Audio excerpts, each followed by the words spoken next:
The date was February 21st, 1965, a Sunday that hung heavy with the gray, suffocating portent of a coming storm.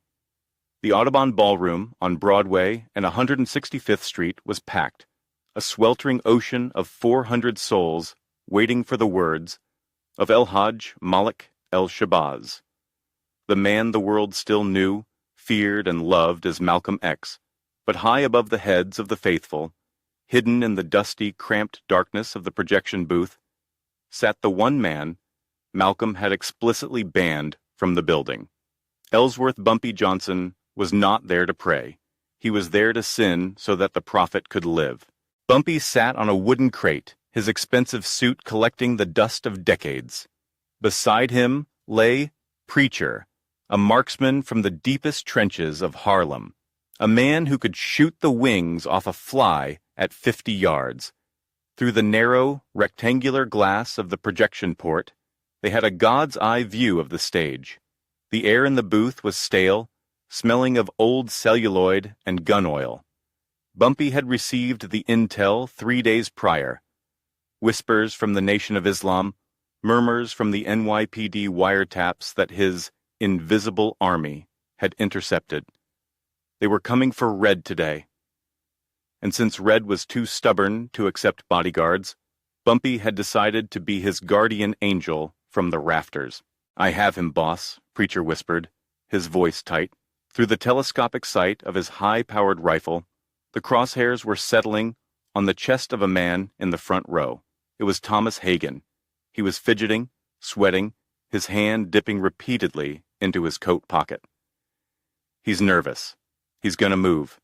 Just give the word, Bumpy. 1 round. Clean. No one will even know where it came from."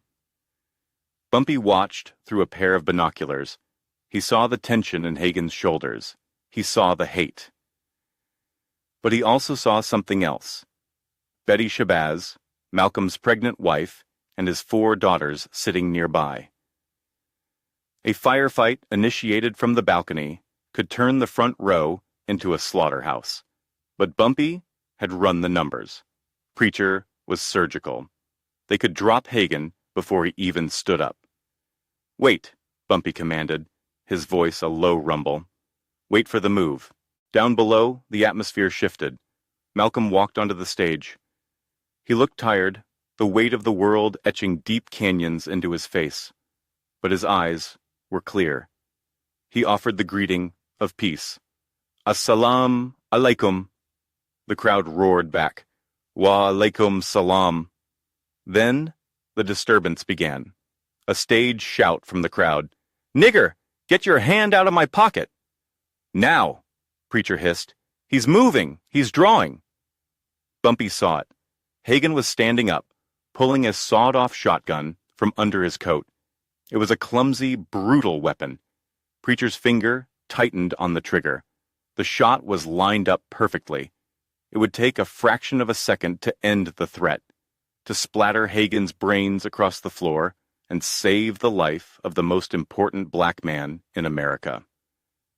"Take the shot," Bumpy opened his mouth to say, but in that split second, time warped. It stretched and froze. Malcolm X, hearing the commotion, didn't look at the attackers. He didn't look at his wife.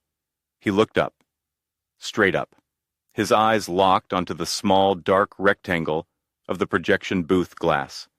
He couldn't have seen Bumpy in the shadows, yet he knew. He knew his old friend was there, watching, ready to unleash violence in his name. And Malcolm shook his head. It was a small movement, almost imperceptible. But to Bumpy, it was a shout louder than thunder. It was a look of profound, terrifying clarity. In that gaze, Malcolm conveyed a final political will. If you shoot him, Bumpy, you validate them. If a gangster saves me, the newspapers will call this a hoodlum turf war. My message dies. My legacy becomes dirty. I must be a martyr, not a survivor of a shootout. "Boss, he's aiming!" Preacher shouted, panic rising in his voice. "I have the shot. Let me take it." Bumpy's heart hammered against his ribs like a trapped bird. Every instinct in his body screamed to save his friend. He had the power of life and death in his hands. He could save Red. He could send him home to his children tonight. All he had to do was say yes. But the shake of the head paralyzed him. It was a command from a higher power. To save Malcolm the man, Bumpy would have to destroy Malcolm the icon. With a groan that sounded like his soul tearing in half, Bumpy reached out and clamped his massive hand over the barrel of Preacher's rifle, forcing it down.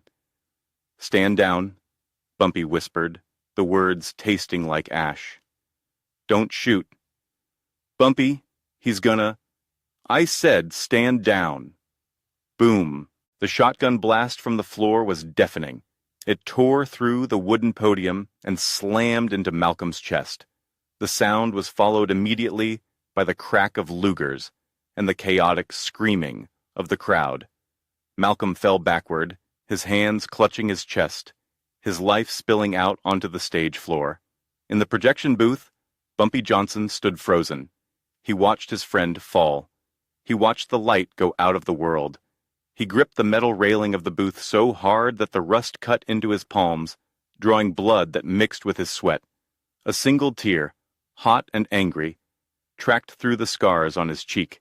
He had possessed the bullet that could have changed history, and he had been forced to swallow it. That unspent bullet was heavier than the entire world. "Pack up," Bumpy said, his voice dead. "Leave the gun. We go." "Boss." Preacher was shaking, looking down at the carnage. We couldn't, Bumpy snapped, turning away from the window so he wouldn't have to see Malcolm's body twitching. He didn't want to be saved by us. But the story didn't end in the booth. Down on the floor, it was bedlam. The crowd had caught Hagen and was beating him to a pulp. Police sirens were wailing. People were fleeing in terror. Bumpy descended the back stairs, buttoning his jacket, transforming from the sniper in the shadows back into the king of Harlem. He pushed through the doors into the ballroom. He didn't run away. He walked straight into the center of the panic. He saw Betty Shabazz screaming, trying to reach her dying husband, covering her children with her own body. The crowd was surging around them, dangerous and blind. "Make a hole!" Bumpy roared. The voice that had commanded street corners for 30 years cut through the hysteria. He waded into the crowd, using his broad shoulders to shove men aside. He reached Betty. "Betty!" he shouted, grabbing her arm, shielding her from the crushing press of bodies. "He's gone. You have to look at the children. Look at me." He formed a human wall around the grieving widow and the terrified girls. His eyes dared anyone to push closer. He guided them through the madness, a lighthouse in a hurricane, delivering them to the waiting hands of the arriving medics and family friends. He did what he could for the living because he had been forbidden to help the dying.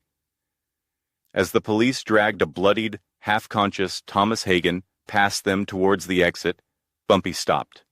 The officers, recognizing the godfather of Harlem, hesitated for a brief second. Bumpy stepped close to Hagen. He didn't strike him. He leaned in, his face inches from the assassin's ear. Bumpy's eyes were dry now, devoid of humanity, filled only with a cold, abyssal darkness. "You think you won," Bumpy whispered, his voice sounding like gravel grinding on bone. "You think killing him makes you a hero. But hear me, boy. I could have ended you from the balcony. I let you live. And that is your curse." Hagen looked up, eyes swollen, meeting the gaze of the devil himself. "You will live," Bumpy promised, low and terrifying. "You will go to prison, and you will stay there. You will watch the seasons change through iron bars. You will grow old, and every day you will see his face on the news. You will see his words on the walls. You will see 1,000,000 Malcolms rise from the blood you spilled today. I will make sure you don't die. I will make sure you live long enough to realize that you didn't kill a man. You created a god.